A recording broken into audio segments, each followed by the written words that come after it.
Hello friends, welcome back to my channel. আর আজকের ভিডিওটাতে আলোচনা করব যে ফেসবুকে তুমি কিভাবে ওই সিরিয়াল ভিডিওগুলোকে বা সিরিয়াল ক্লিপগুলোকে আপলোড করে নিয়ে সেখান থেকে ইনকাম করবে। তো তোমরা অনেকে দেখে থাকবে যেরকম ফেসবুকে বিভিন্ন রকমের পেজ আছে, আর সেই পেজগুলোতে বিভিন্ন রকমের সিনেমা বা সিরিয়ালের ছোট ছোট ক্লিপ সেগুলোকে আপলোড করে। তো তারা কি শুধু ওই ক্লিপগুলোকে আপলোড করে? নিশ্চয়ই না, তাদের নিশ্চয়ই কোনো ফায়দা আছে। আর সেই ফায়দাটা কি হচ্ছে না, সেখান থেকে তারা ইনকাম করে। তাহলে এরপর তোমার মনে এই প্রশ্নটা উঠতেই পারে যে ওই যে ক্লিপগুলো তারা দেয়, সিনেমা বা সিরিয়ালের ক্লিপগুলো দেয়, তাহলে কি তাদের কপিরাইট ক্লেম আসে না? নিশ্চয়ই আসে। কিন্তু ব্যাপারটা হচ্ছে এখানে এটাই যে তারা কিছুগুলো টিপস বা ট্রিক্স জানে, যে টিপস বা ট্রিক্সগুলোকে ব্যবহার করে নিয়ে তারা ওই ভিডিওগুলোকে আপলোড করে কোনো কপিরাইট ক্লেম ছাড়াই।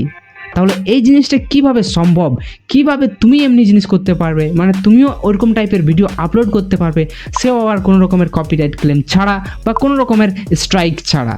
তো সব কিছুই আমি তোমাকে এই ভিডিওটার মাধ্যমে একদম A to Z বলে দেবো যে কিভাবে বা কোথার থেকে তুমি ভিডিওগুলোকে ডাউনলোড করবে, কোথার থেকে পাবে, সেগুলোকে কিভাবে তুমি এডিট করবে, আর কিভাবে তুমি সেগুলোকে আপলোড করবে। তার জন্য একটা নির্দিষ্ট টাইমে আপলোড করতে হবে, কিন্তু নাহলে তুমি যখন তখন ভিডিওগুলোকে আপলোড করে দেবে যেমন তেমন করে, তাহলে কিন্তু তোমার কপিরাইট ক্লেম চলে আসবে বা কপিরাইট স্ট্রাইক চলে আসতে পারে, আর তখন তোমার পেজটা দেখবে টোটালি একদম ব্লক হয়ে গেছে।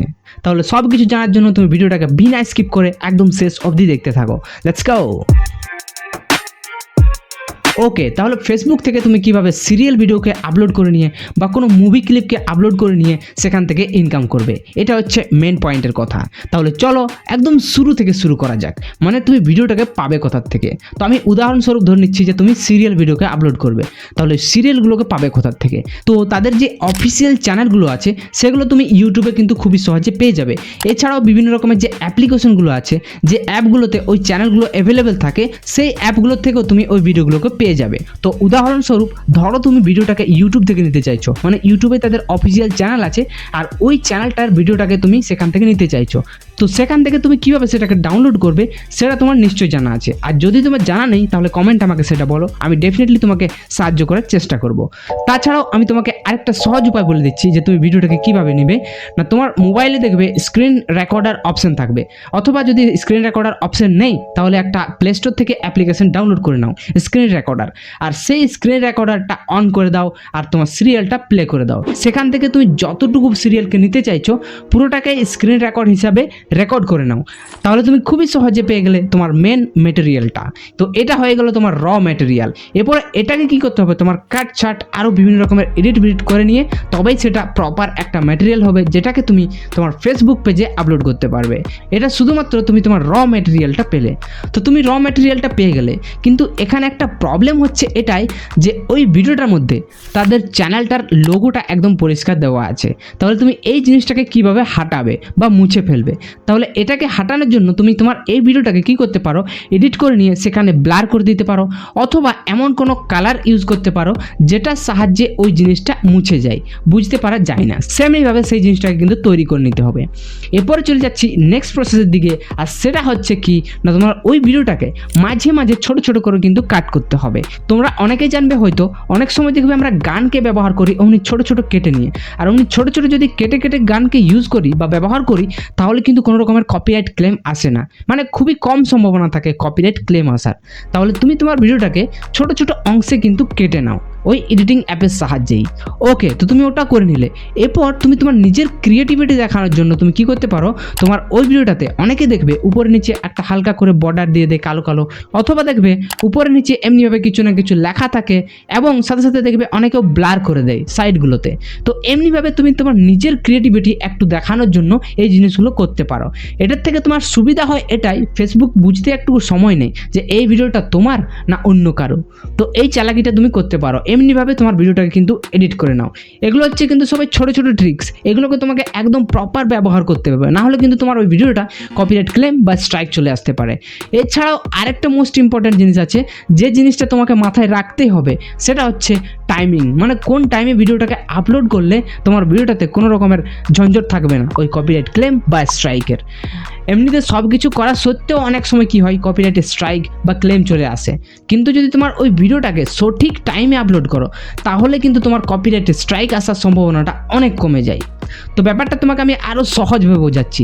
যখনই কোনো তুমি সিরিয়াল আপলোড করো তো সিরিয়ালের ওনাররা ওরা তো সবসময় অ্যাক্টিভ আছে, তো তারা যখনই দেখবে যে তাদের কন্টেন্টটা অন্য কেউ ফেসবুকে এমনিভাবে ব্যবহার করছে, সেটাকে আপলোড করছে, তখনই তারা কি করে ওই ভিডিওটাতে একটা স্ট্রাইক দিয়ে দেয়।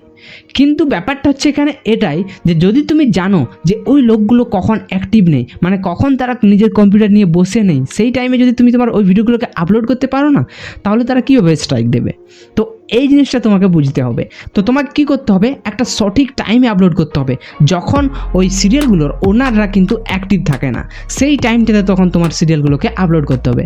আর সেই টাইমটা কী হচ্ছে না, ভোরের দিকে তোমাকে আপলোড করতে হবে, তখন তো তারা সবাই ঘুমোচ্ছে দেখবে। আর সেই টাইমে তুমি তোমার ভিডিওগুলোকে আপলোড করো, ভোর 3টা থেকে 7টা অবধি যদি তুমি তোমার ভিডিওগুলোকে আপলোড করো, তাহলে কিন্তু তোমার ভিডিওগুলোতে কপিরাইট স্ট্রাইক আসার সম্ভাবনাটা অনেক কমে যায়, কারণ সেই টাইমে তো তারা অ্যাক্টিভই থাকে না, তাহলে কীভাবে তোমাকে স্ট্রাইক দেবে? ওকে, তাহলে তুমি সময়টা বুঝে গেলে যে কোন টাইমে তোমার ভিডিওগুলোকে আপলোড করতে হবে। কিন্তু ইন কেস যদি কোনো রকমভাবে তোমার ভিডিওতে স্ট্রাইক চলে আসে, তাহলে তুমি কি করবে? তাহলে তার উপায়টাও আমি তোমাকে বলে দিচ্ছি। তোমাকে কিন্তু সবসময় অ্যাক্টিভ থাকতে হবে ভিডিও আপলোড করার পর থেকেই, ঠিক আছে? তো কোনো ভিডিওতে যদি স্ট্রাইক আসার থাকে, তাহলে কি হয় না, ফেসবুক সবার প্রথমে ওই ভিডিওটাকে ব্লক করে দেয়, আর তারপরে কিন্তু ওই পেজটাতে স্ট্রাইক আসে। তাহলে তোমাকে কিন্তু অ্যাক্টিভ থাকতে হবে আর দেখতে হবে যে যদি তোমার কোনো ভিডিও ব্লক হয়ে গেছে, তাহলে সঙ্গে সঙ্গে তোমাকে ওই ভিডিওটাকে কিন্তু ডিলিট করে দিতে হবে সেখান থেকে, আর তবেই কিন্তু তোমার চ্যানেলটাতে বা তোমার পেজটাতে স্ট্রাইক আসবে না।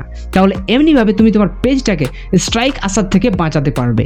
তাহলে এগুলো হচ্ছে প্রত্যেকটা ছোট ছোট টিপস বা ট্রিক্স, যেগুলোকে ব্যবহার করে নিয়ে তুমি তোমার ফেসবুক পেজে এই সিরিয়াল ভিডিওগুলোকে আপলোড করে নিয়ে সেখান থেকে কিন্তু ইনকাম জেনারেট করতে পারবে। তাহলে আশা করি তুমি প্রত্যেকটা জিনিস ভালোভাবে বুঝতে পেরে গেছো। তবুও যদি তোমার মনে কোনো সন্দেহ থাকে বা কোনো প্রশ্ন থাকে, তাহলে তুমি ডেফিনেটলি কমেন্ট সেকশনে সেটা লিখে পাঠাতে পারো। আমি আমার যথেষ্ট চেষ্টা করবো তোমাকে সাহায্য করার। তো ভিডিওর থেকে যদি তুমি কিচ্ছু একটু সাহায্য পেয়ে থাকো, তাহলে ডেফিনেটলি ভিডিওটাকে একটা লাইক করে আমাকে নিশ্চয়ই সাপোর্ট করবে। তোমার একটা লাইক আমাকে অনেক মোটিভেট করে কিন্তু এরকম টাইপের ভিডিও আরও বানানোর জন্য।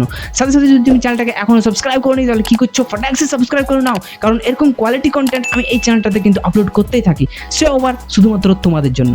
সাথে সাথে যদি তুমি তোমার ভিডিওগুলোতে এসইও করতে জানো না, তাহলে কিন্তু তোমার ভিডিওগুলো র্যাঙ্ক করবে না। তাহলে কীভাবে এসইও করতে হয় সেটা জানার জন্য তুমি এই পাশের ভিডিও দেখে নাও।